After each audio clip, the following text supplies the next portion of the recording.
대림절 마지막 주일 12월 네 번째 주일입니다. 그리고 오늘은 12월 24일 2017년 성탄절을 하루 앞둔 주일이기도 합니다. 해마다 성탄절은 우리에게 늘 가슴 설레는 새로움의 절기이지요. 성탄이 오면 우리의 마음은 새로운 가슴 설렘으로 새롭게 됩니다. 주님의 은혜, 주님의 사랑, 성탄절마다 우리에게는 늘 새로운 은혜가 임하는 것입니다. 그렇지만은 저는 올해의 성탄절은 좀 더 특별했으면 좋겠다는 생각을 가집니다. 왜냐하면 올해가 종교개혁 500주년 기념의 해이기 때문입니다. 이 땅에 온전히 새로운 빛을 비춰주신 주님의 은혜, 그리고 그 은혜가 온 땅을 새롭게 하여 교회를 새롭게 했던 그 역사가 벌써 500년의 세월을 지났습니다.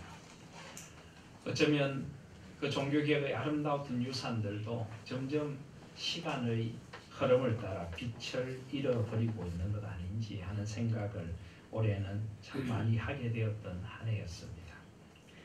우리의 성탄에 대한 마음도 그럴 수 있다는 생각이 듭니다.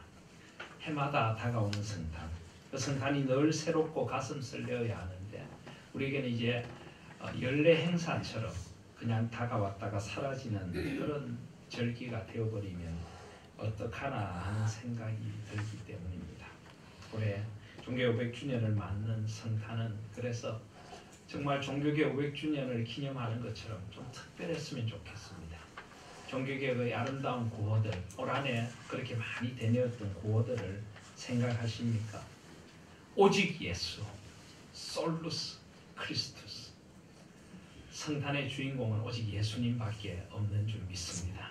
성탄은 예수님이라는 우리 인류 역사에 상상도 할 수 없었던 놀라운 선물을 성부 하나님께서 성자 예수님을 통하여 또 성령 하나님의 은혜로 우리에게 주신 삼위 하나님의 영광이 온전히 나타나게 된 절기, 오직 예수 그리스도만 바라보는 솔루스 크리스투스의 절기가 되어져야 될 줄 믿습니다.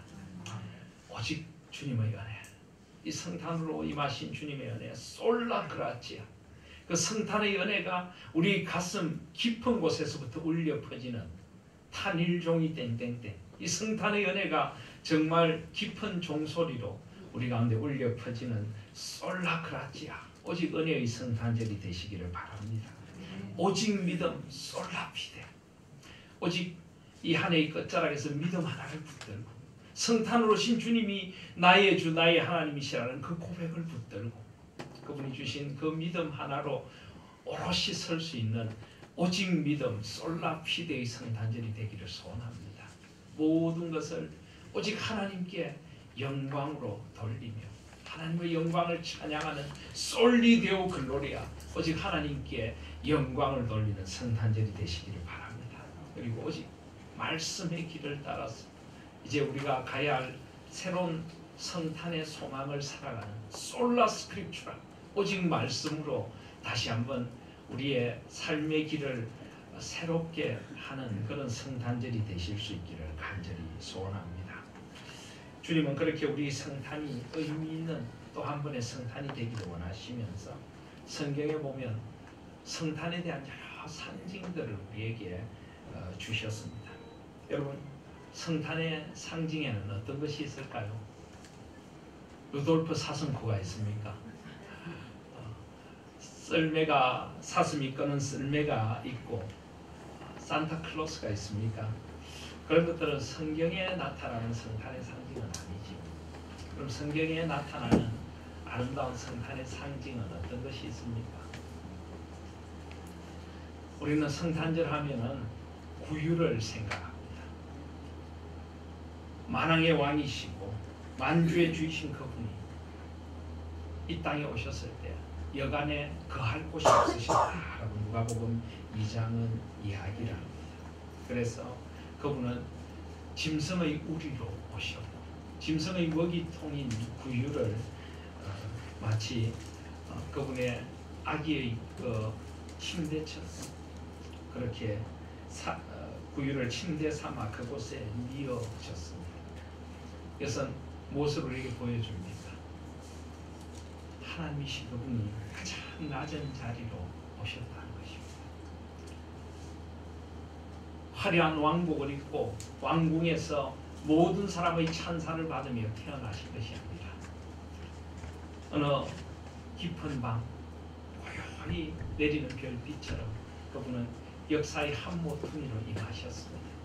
역사의 주인이신 그분이 가장 낮고 천한 사람들 사이에서 가장 낮은 자리, 섬김의 자리로 임하셨음을 우리에게 보여주고 있습니다. 이 성탄이 어떤 절기인가를 가장 상징적으로 보여주는 것은 바로 구유에 뉘인 아기입니다. 그리고 첫 아들을 낳아 강보로 싸서 구유에 뉘었다. 너희는 가서 강보에 쌓여 구유에 뉘어 있는 아기를 보리라. 이 아기도 성탄의 아주 중요한 상징입니다. 여러분, 아기를 보면 어떤 마음이 드십니까? 새근새근 잠들어 있는, 평화롭게 잠들어 있는 아기를 보는데 짜증이 나는 분이 계십니까? 인상이 막 써지는 분이 계십니까? 병원에 가보시길 바랍니다. 정신적인 문제입니다. 아기를 보면 누구나 평화의 미소가 떠오릅니다. 입가에 저절로 미소가 떠오릅니다. 평온과 진정한 사랑이 마음에 깃들게 되는 것입니다. 성탄은 아기로 오신 예수 그리스도의 기쁜 소식입니다. 누가복음 2장에 보시면은 목자들에게 천사가 나타나 이렇게 이야기합니다. 오늘 다윗의 동네에 너희를 위하여 구주가 나셨으니 곧 그리스도 주시니라. 성탄으로 우리 주님께서 이 땅에 오셨을 때는 로마가 그들의 권력으로 세상을 통치하고 있던 그런 시대였습니다. 로마의 황제는 스스로 자신을 주 큐리오스라고 부르도록 했습니다. 자신이 마치 신인 양 사람들 위에 군림하던 그런 시대였습니다. 세상의 권력자들, 세상을 호령하는 자들이 세상을 그의 힘과 위력으로 누르던 그 시대에 주님은 아기로 오셨습니다. 그 로마의 황제가 우리 인생의 주님이 아니라 아기로 오신 평화의 주님, 상한 갈대를 꺾지 아니하시고 꺼져가는 심지를 끄지 아니하시는 그분이 우리의 주님이시다. 그래서 얼마나 아름다운 성탄의 역설입니다. 너희가 가서 광고에 쌓여 구유에 뉘어 있는 아기를 보니 이것이 너희에게 표적이니라. 호련히 수많은 천군이 그 천사들과 함께 하나님을 찬송하여 이르되 지극히 높은 곳에서는 하나님께 영광이요 땅에서는 하나님이 기뻐하신 사람들 중에 평화로다. 로마는 자신들이 평화를 가져올 수 있다고 외쳤습니다. 팍스 로마나, 로마에 관한 평화. 그러나 그것은 진정한 평화가 아니었습니다. 권력과 힘으로 통제된 평화였고 노예들의 그 피눈물 위에 세워진 거짓 평화였습니다. 로마는 많은 길을 닦아서 사통팔달 소통할 수 있다고 했지만 그것은 진정한 소통이 아니라 그들의 강압적인 통치를 위한 평화의 길을 만들었을 뿐입니다. 참된 평화가 아니었죠. 그런데 이 아기가 평화를 입혔다. 지극히 연약한 아기, 지극히 연약한 그 속에 깃든 하나님의 평화. 이것은 얼마나 아름다운 성탄의 상징적인 역설입니까? 이것이 바로 성탄의 의미인 것입니다. 강보에 쌓여 구유에 뉘인 아기. 그리고 또 성탄의 상징은 하나가 더 있습니다. 무엇입니까? 그것은 바로 별입니다. 별. 우리가 이 성탄이 오면 별을 떠올리는 까닭은 이 성탄의 별이 우리에게 성탄의 의미를 다시 한번 되새겨주기 때문입니다. 그래서 여러분들 이 성탄의 별을 마음 깊이 간직하시라고 오늘 우리 교회 이 크리스마스 트리 위에 성탄의 별을 하나 만들어 달아두었습니다. 얼마나 소박하면서 인간미가 넘치는 별입니까?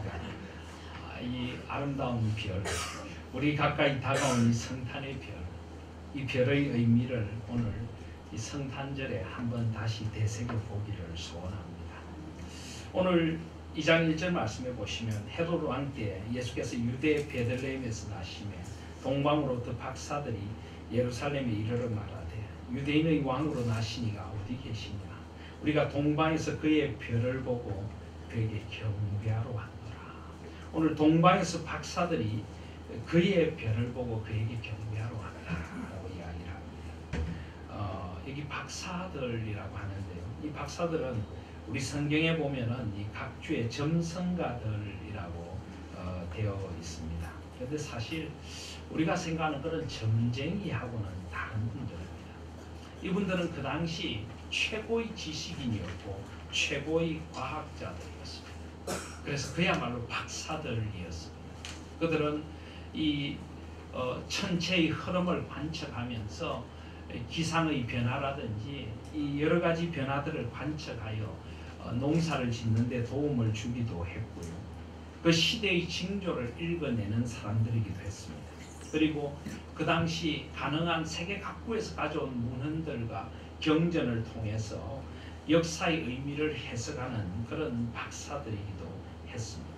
그들은 남들이 다 잠든 밤에 시대의 깨어있는 파수꾼들로 별을 살피면서 이 시대가 어디로 흘러가는가를 살펴보았던 그 시대의 깨어있는 선각자들이기도 했습니다. 여러분, 우리는 흔히 이런 생각을 합니다. 신앙은 지식과는 반대되는 것이다. 신앙은 좀 뭔가 어리숙한 사람들이 믿는 것이고 비논리적이고 비과학적인 것이다. 이런 생각을 합니다. 결코 그렇지 않습니다. 올해 제가 창세기를 강의하면서도 자주 말씀드렸던 것처럼 신앙은 어떤 의미에서 가장 과학적이고 가장 논리적인 것입니다. 하나님께서 모든 만물의 근원이시고 모든 창조의 질서를 부여해 주신 분입니다. 모든 학문을 가장 깊이 연구하면 그 학문의 가장 깊은 곳에 하나님의 신비와 우리는 맞닥뜨리지 않을 수가 없습니다. 학문이란 하나님께서 창조하신 세계에 대한 탐구가 바로 학문인 것입니다. 그래서 신앙은 결코 지식과 배치되지 않습니다. 물론 이 세상의 지식들은 그리스도로 말미암아 세례를 받아야 합니다. 고린도서 10장 말씀처럼 모든 이론을 파하며 하나님 아는 것을 대적하여 높아진 것을 다 파하고 모든 생각을 사로잡아 그리스도에게 복종케 하니 인간의 학문에는 인간의 세속성이라는 게 깃들어 있기에 그리스도 안에서 세례를 받아야 하지만 그러나 이 세상의 모든 학문과 지식과 과학이 잘못된 것이 아닙니다. 그것을 통하여 하나님을 찾아가고 그것을 통하여 하나님의 진리를 밝혀낼 수 있는 것입니다. 그래서 수많은 지식인들이 하나님 앞에 무릎을 꿇고 수많은 과학자들이 하나님의 그 놀라운 신비 앞에 무릎을 꿇게 되는 것입니다. 오늘 이 동방의 박사들도 그렇게 하나님의 신비를 만나게 됩니다. 너무나 놀라운 별을 하나 발견합니다. 이 별은 얼마나 신비로웠던 별인지 그들은 이 별을 바라보면서 도대체 이 신비로운 별이 어떻게 해서 생겨나게 되었는가 그들은 여러 경전들을 연구하기 시작했습니다. 아마 이 동방의 박사들은 메데파사, 페르시아 지역에 있는 박사들이 있을 것입니다. 그리고 이 지역은 이스라엘 백성들이 바벨론에 포로되었다가 그 왕국이 메데파사 왕국으로 바뀌며 다니엘과 그의 친구들을 비롯하여 많은 신앙의 선진들이 살았던 곳이고 에스더와 모르드게가 살았던 곳이기도 합니다. 그들은 아마 그렇게 전해진 구약 성경을 통하여서 이 별이 보여주는 한 징조를 깨닫게 되었습니다. 민수기 24장 16절 17절에 보시면 메소포타미아의 선지자였던 발람을 통하여 하나님께 주신 말씀이 있습니다. 하나님의 말씀을 듣는 자가 말하며 지극히 높으신 자의 지식을 아는 자 전능자의 환상을 보는 자 엎드려서 눈을 뜬 자가 말하기를 내가 그를 보아도 이때의 일이 아니며 내가 그를 바라보아도 가까운 일이 아니로다. 한 별이 야곱에게서 나오며 한 규가 이스라엘에서 일어났어. 모압을 이쪽에서 저쪽까지 쳐서 무찌르고 또 셋의 자식들을 다 멸하리로다. 여기 보면 이때의 일이 아니고 가까운 일이 아닌 어느 먼 미래에 한 별이 야곱에게서 나오게 될 것이다. 무려 예수 그리스도께서 오시기 약 한 1500년 전에 되어진 예언입니다. 이방의 선지자의 입조차도 열어서 바로 오실 메시아를 고백하게 하신 놀라운 예언이었습니다. 바로 그 한 별이 야곱에게서 나왔다는 것이고 한 규는 왕이 들고 있는 통치의 상징입니다. 그 왕권이 이스라엘에서 일어나서 모든 악의 나라들을 쳐서 멸하리라. 바로 그 예언이 성취되었다는 것을 이 박사들은 연구를 통하여 깨닫게 된 것입니다. 그리고 그 별의 신비를 찾아서 이제 먼 유대 땅까지 오게 되었던 것입니다. 그래서 그들이 예루살렘에 이르러 말하되 유대인의 왕으로 나시니가 어디 계시냐? 우리가 동방에서 그의 별을 보고 그에게 경배하러 왔노라. 그의 별을 보고. 이 박사들은 별빛을 따라 여기까지 이르렀을 것입니다. 사랑하시는 성도 여러분, 왜 하필 별일까요? 왜 하필 별빛을 따라 왔을까요? 그것은 바로 이 성탄의 상징이 별인 까닭은 예수 그리스도께서 별이시기 때문입니다. 요한계시록 22장 16절을 보시면 나의 예수는 교회들을 위하여 내 사자를 보내어 이것들을 너에게 증언하게 하였노라. 나는 다윗의 뿌리요 자손이니 곧 광명한 새벽별이라 하시더라. 예수님은 스스로를 광명한 빛나는 새벽별이다 라고 부르셨습니다. 여기 새벽별을 다른 말로 무엇이라고 합니까? 샛별이라고. 샛별이 바로 새벽별입니다. 또 우리 나라의 전통적으로 이 샛별을 부르는 또 다른 이름이 있죠.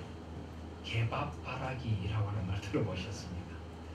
새벽에 개가 막 짖어댈 때 개밥을 줄 때 뜨는 별이다. 그래서 개밥바라기라고 우리나라에서 전통적으로 부르기도 합니다. 예수님께서 스스로 나는 광명한 새벽별이다 라고 하셨어요.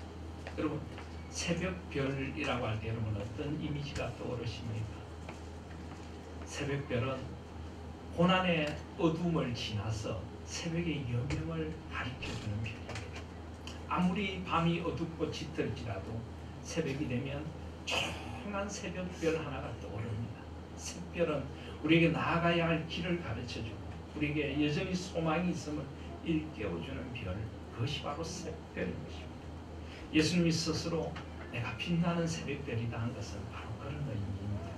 인생이 아무리 힘들고 아프고 어려울지라도 그 밤이 얼마나 아무리 깊을지라도 하나님께서 가지고 오시는 역사의 새벽이 반드시 임하게 된다는 것입니다.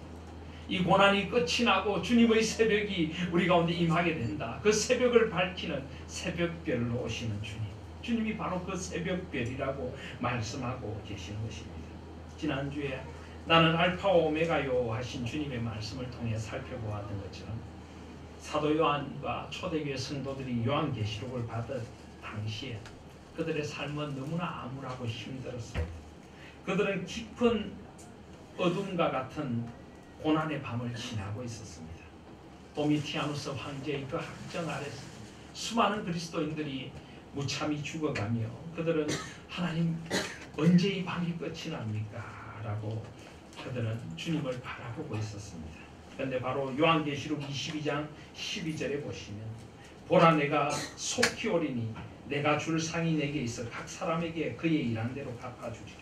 나는 알파와 오메가요 처음과 나중이요 시작과 끝이라. 바로 그 말씀을 하신 후에 16절에 나는 다윗의 뿌리요 자손이니 곧 광명한 새벽별이라.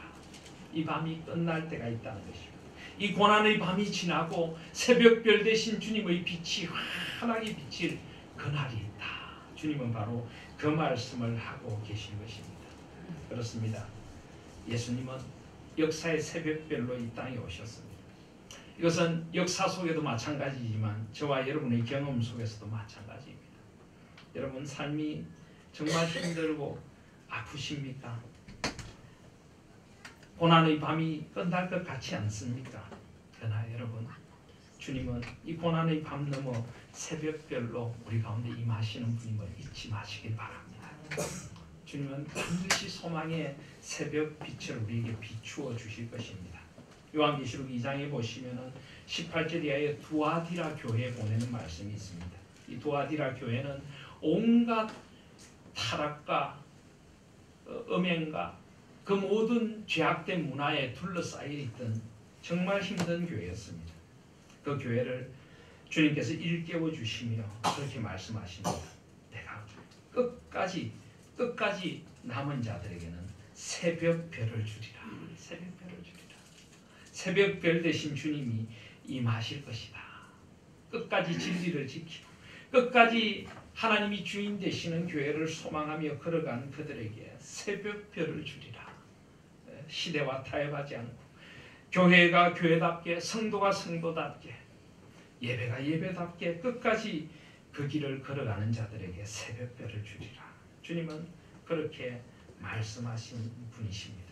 베드로서 1장 19절에 보시면 또 우리에게는 더 확실한 예언이 있어 어두운 데를 비추는 등불과 같으니 날이 새어 샛별이 너희 마음에 떠오르기까지 너희가 이것을 주의하는 것이 옳으니라. 어두운 시대를 살아가는 이들에게 샛별처럼 그 마음을 비추어 주시는 주님의 등불, 이 등불이 임하게 된다. 이것이 모두 새벽별을 통하여 보여주시는 바로 주님의 은혜이고 바로 예수 그리스도께서 우리의 새벽별이 되심을 일깨워 주시는 것입니다. 바로 그 새벽별 되신 주님이 친히 그의 별을 통하여 이 박사들을 인도해 주신 것입니다. 그러므로 우리는 이 새벽별 되신 주님, 우리의 별이 되신 주님을 따라 한 생을 걸어가야 합니다. 요즘은 내비게이션이라든지 여러 가지 것들이 잘 발달이 되어서 별로 별을 보고 걷는 이들이 없지만 예전에는 이 길을 잃어버린 자들에게 항상 방향을 일깨워주는 것이 바로 이 별빛이었습니다.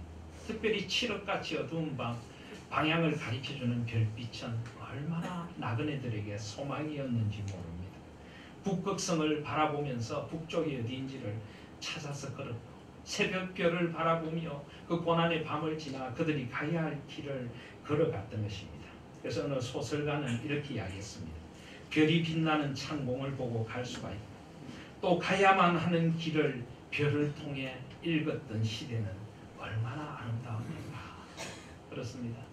우리는 어느 틈에 이 도해지라는 이 도시 문명 속에서 우리는 아름다운 별빛을 잃어버렸는지 모릅니다. 눈으로 보이는 별빛만이 아니라 우리 영혼의 별빛을 잃어버렸습니다. 어디로 가야 되는지, 무엇을 위하여 살아야 되는지, 우리의 북극성은 어디 있고 우리의 새벽별은 어디에 있는지 우리는 방향을 잃어버리고 이리저리 분주히 뛰면서도 우리의 삶은 의미 없이 그냥 이리 휩쓸리고 저리 휩쓸리는 부평초처럼 살아가는 것은 아닌지 우리 인생을 다시 한번 돌아봅니다.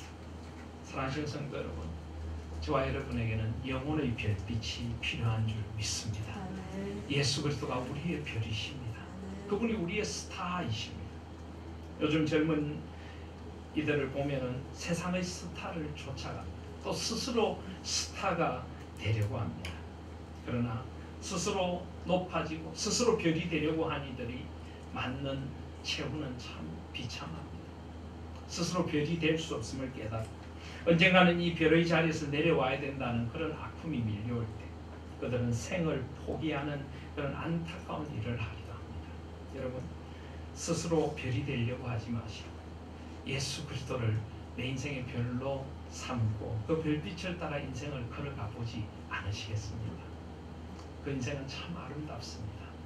주님의 별빛이 인도하는 인생, 그 별빛을 따라 걸어가는 인생은 얼마나 소망스럽고 아름다운지 우리의 진정한 별이 되시는 주님이 우리와 함께 계심을 잊지 마시기를 바랍니다. 그리고 칠흑같이 어두운 밤일지라도 별빛 대신 그분을 의지하여 걸어가 보십시오. 그분이 인도하시는 대로, 그분이 가리키는 대로, 마치 동방의 박사들이 그의 별을 보고 예루살렘까지 온 것처럼, 유대 땅까지 온 것처럼 그렇게 한번 걸어가 보실 수 있기를 바랍니다.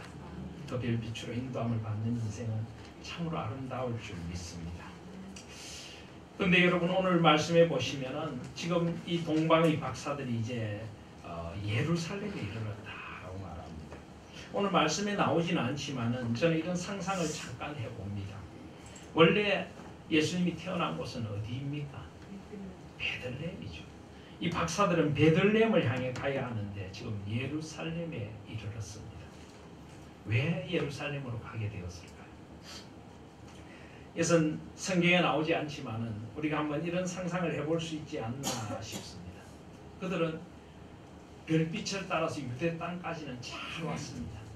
그런데 그 다음에 베들레헴을 향해서 별빛을 따라가야 하는데 그곳에 도착해서는 그들이 더 이상 별빛을 바라보지 않고 그들의 지식을 의지했을 수도 있겠다는 생각입니다. 왜냐하면 왕으로 나신 이를 찾아야 되니까. 왕은 화려한 왕궁에서 태어나야 하고 그 나라의 수도에서 태어나야 하고 당연히 예루살렘에서 태어나는 게 맞을 것이야. 이 박사들은 자기들이 가진 그 지식의 한계에 갇혀서 그 선입견에 갇혀서 어쩌면 이 별빛을 따라가기보다는 여기서 갑자기 예루살렘을 향해 그들의 생각을 따라간 것은 아닐까요? 우리 인생도 그럴 수 있습니다. 별 대신 주님, 그 별빛을 따라가면 우리 인생은 정말 주님이 원하시는 곳으로 가게 될 줄 믿습니다. 근데 어느 순간 나의 생각이 나를 사로잡습니다. 나의 선입견이, 내가 가진 지식이 나를 사로잡게 될 때 우리는 별빛이 아니라 나의 생각을 따라갑니다. 별빛이 아니라 세상의 빛을 다시 바라보게 됩니다. 화려한 왕궁, 그 땅의 수도, 그곳에 가야 왕을 만날 수 있을 거야. 그러나 이것은 하나님의 생각과는 다른 생각이었습니다. 하나님은 예루살렘이라는 수도가 아니라 베들레헴이라는 지극히 작은 고을, 그곳에 성탄의 은혜를 임하도록 하셨는데 그 주님의 별빛을 순간 놓쳐버린 것일지도 모르겠다는 생각을 하게 되는 것입니다. 사랑하신 여러분, 주님의 별빛을 놓치지 않는 인생이 되시기를 바랍니다. 나의 생각과 나의 선입견이 나를 이끌어가지 않도록 조심하십시오. 오직 별 대신 주님을 따라 한 생을 살아가실 수 있기를 바랍니다. 그러나 비록 그들의 선입견에 의해서 잘못된 길을 들었을지 모르겠습니다만 그곳에서 그들은 또 한 번 역사의 순간을 만나게 됩니다. 3절에 보시면 헤롯 왕과 온 예루살렘이 듣고 소동한지라. 그들은 유대인의 왕으로 나신 이가 어디 계십니까? 동방에서 온 현자들이 그 이야기를 하는 순간 이 헤롯 왕과 온 예루살렘을 듣고 놀라게 됩니다. 그리고 4절에 보면 왕이 모든 대제사장과 백성의 서기관들을 모아 그리스도가 어디서 나겠는가? 그는 지금 이 유대인의 왕으로 나시니라고 하는 말 앞에서 놀라고 있습니다. 헤롯 왕은 원래 정통 유대인의 혈통이 아닙니다. 에돔의 피가 많이 섞인 그런 사람이었습니다. 그리고 헤롯 왕은 얼마나 잔인한 왕이었는지 모릅니다. 로마의 권력에 편성하여 그 당시 예루살렘 지역을 통치하는 분봉왕으로서 그는 권력의 화신이 되어 있었습니다. 왕이라는 권력을 지키기 위하여 그의 아내도 죽이고 그의 아들들도 죽인 잔인한 왕이었습니다. 그런데 헤롯 왕에게 또 한 번 도전이 다가온 것입니다. 유대인의 왕으로 나시리가 태어났다고, 전설처럼 생각했던 메시아가 오셨다고. 그렇다면 헤롯 왕도 그 왕 앞에 무릎을 꿇었어야 합니다. 그러나 헤롯은 자기 권력욕, 자기 욕망이 오신 메시아보다 훨씬 컸기에 그 메시아를 죽이려는 생각까지 하게 됩니다. 그래서 모든 대제사장과 백성의 서기관들을 모아 묻습니다. 그런데 이 백성의 서기관들이 정확히 예수님이 태어나실 장소를 맞춥니다. 바로 미가서 5장 2절의 말씀을 그들은 생각한 것입니다. 그래서 5절에 보면 이르되 유대 베들레헴이오니 이는 선지자로 이렇게 기록된 바 또 유대 땅 베들레헴아 너는 유대 고을 중에서 가장 작지 아니하도다. 내게서 한 다스리는 자가 나와서 내 백성 이스라엘의 목자가 되리라. 그들은 예수님이 태어날 장소까지도 아는 성경에 해박한 사람들이었습니다. 그리고 헤롯은 이 말을 듣고 박사들을 가만히 불러 별이 나타난 때를 자세히 묻습니다. 그리고 베들레헴으로 그들을 보내며 이르되 가서 아기에 대하여 자세히 알아보고 찾거든 내게 구하여 나도 가서 그에게 경배하게 하라. 그런데 이것이 거짓말이라는 것을 우리는 압니다. 이 교활한 여우 같은 헤롯은 박사들을 속이고 결국 왕으로 오신 그 아기를 죽이려는 그런 끔찍한 계획을 지금 세우고 있는 것입니다. 사랑하는 성도 여러분, 이 헤롯의 비극, 그리고 이 대제사장들과 서기관들, 그들은 하나님을 잘 믿는다고 스스로 자부했던 사람들이고 성경을 그 누구보다 잘 아는 성경 박사라고 생각했던 사람들인데 이들도 결국은 예수 그리스도를 맞아들이지 못합니다. 왜 그랬을까요? 별은 어둠 속을 비치는 빛입니다. 그런데 그들은 그들의 어둠 속에서 별으로 찾아오신 예수님을 만나기를 원하지 않았습니다. 자꾸만 그들의 어둠 속으로 더 깊이 들어가기를 원했던 것입니다. 자기들의 죄악된 그 본성, 그 죄를 끊어버리고 이 빛 앞으로 나오는 것이 그들은 싫었던 것입니다. 그들은 자기 자신이 가진 권력욕과 기득권을 포기하는 것이 두려웠던 것입니다. 결국 그래서 그들은 별빛으로 임하시는 주님을 만나지 못하고 더 깊은 어둠으로 숨어들었고, 결국은 이 박사들이 돌아오지 않자 헤롯은 속은 줄을 알고 베들레헴과 그 모든 지경 안에 있는 사내 아이들을 2살부터 그 아래로 다 죽이는 끔찍한 역사의 비극을 만들어내고 맙니다. 사랑하시는 성도 여러분, 그런데 저와 여러분이 헤롯일 수도 있고 또 대제사장과 백성의 서기관들일 수도 있다는 사실을 아십니다. 주님은 이 성탄 별빛으로 우리에게 임하시기를 원하십니다. 우리의 어둠을 비추고 그 별빛으로 우리가 나오기를 원하시는데, 우리는 계속하여 이 별빛을 거부하면서도 입술로는 성탄의 찬양을 부를 수 있는 것입니다. 마치 헤롯이 그 아기에게 내가 경배하기를 원한다고 거짓했던 것처럼 우리도 신앙의 위선에 물들어 있을 수 있고, 우리도 진정으로 그 아기 예수 그리스도를 나의 왕, 나의 주님으로 고백하지 않으면서 성탄을 기뻐할 수도 있다는 것입니다. 어쩌면 이 비극은 저와 여러분의 비극일 수도 있다는 것을 우리는 이 말씀 가운데서 다시 한번 깨달아야 될 줄 믿습니다. 헤롯입니까? 아니면 이 어린 아기의 탄생을, 구주의 탄생으로 기뻐하며 달려가 찬양을 했던 목자들입니까? 오늘 우리는 그 자리 앞에 서서 이 성탄을 다시 한번 누구를 위한 성탄이며 나에게 찾아오신 주님을 내가 어떤 문으로 맞고 있는지 다시 한번 생각해 볼 수 있는 저와 여러분들이 되시기를 바랍니다. 이 성탄은 바로 저와 여러분을 위한 성탄입니다. 별으로 오신 예수 그리스도를 맞아들이는 이에게 임하는 참된 평화와 기쁨과 구원의 성탄인 것입니다. 그 성탄의 진정한 기쁨을 놓치지 않는 저와 여러분들 되시기를 바랍니다. 하나님께서는 다시 한번 이 박사들에게 은혜를 베풀어 주십니다. 헤롯의 말을 듣고 길을 나서는 박사들.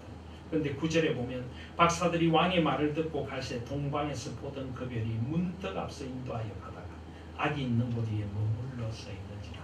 다시 별빛이 그들을 인도합니다. 이제는 그들이 별빛을 따라 그들이 가야 할 목적지를 향해 바르게 걸어가게 됩니다. 물론 베들레헴이라는 장소를 들었지만 그러나 그들은 이 별빛을 의지하여 다시 인생의 길을 걸어가게 된 것입니다.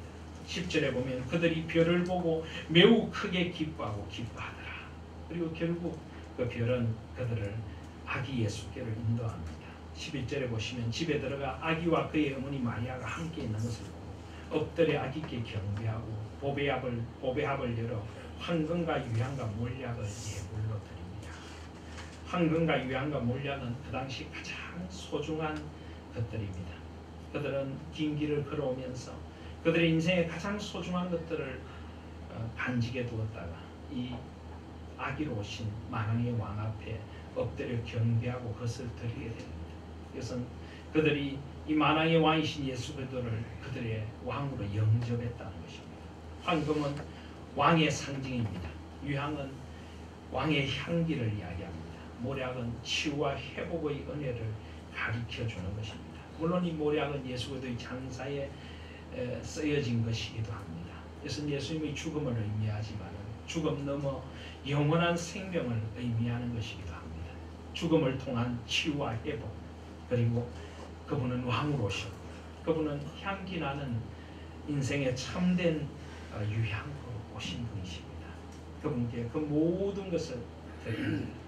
그리고는 12절에 보시면 그들은 꿈에 헤롯에게로 돌아가지 말라 지시하심을 받아 다른 길로 고국에 돌아가니라. 이제는 하나님의 말씀을 따라 그들은 무사히 그들의 고국으로 돌아가게 됩니다.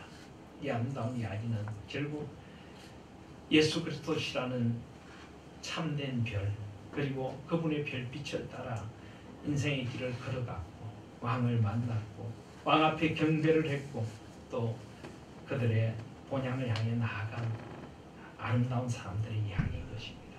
사랑하신 성도 여러분, 저와 여러분의 한 생도 이런 생이기를 소원합니다. 별로 임하시는 주님, 그 주님의 별빛을 따라서 한 생을 걸어가십시다. 그 별을 보고 걸어가는 길은 매우 크게 기쁘고 기쁜 길이 될 줄 믿습니다. 별빛을 잃어버리지 말고 새벽별 되신 주님을 오롯이 바라보고 인생의 어떤 질곡과 아픔 속에서 그리고 유혹과 모든 삶의 갈림길에서도 우리는 오직 별빛 되신 주님만을 바라보며 걸어가라고 이 성탄에 별로 임하시는 주님의 은혜가 저와 여러분에게 임하는 줄 믿습니다. 그리고 마지막으로 말씀을 맺으면서 우리도 작은 별이 될 수 있다는 것도 기억하시기를 바랍니다. 오늘 별은 그의 별이었다. 그분을 비추는 별이었다.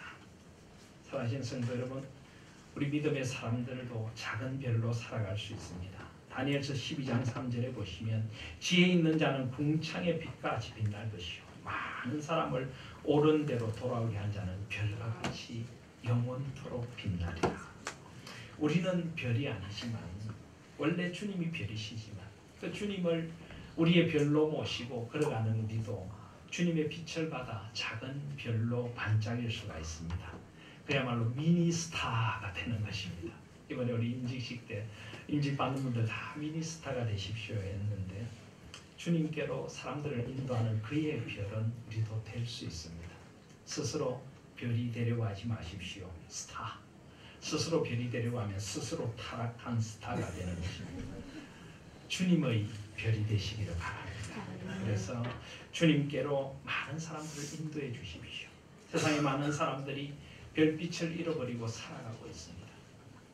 이 캄캄한 세상 속에서 죄악으로 어두운 세상 속에서 빛이 어디 있는지도 모르고 살아가는 이들에게 주님을 비추는 작은 별빛이 될 수 있는 저와 여러분들이 되시기를 바랍니다. 별과 같이 영원토록 빛나리라.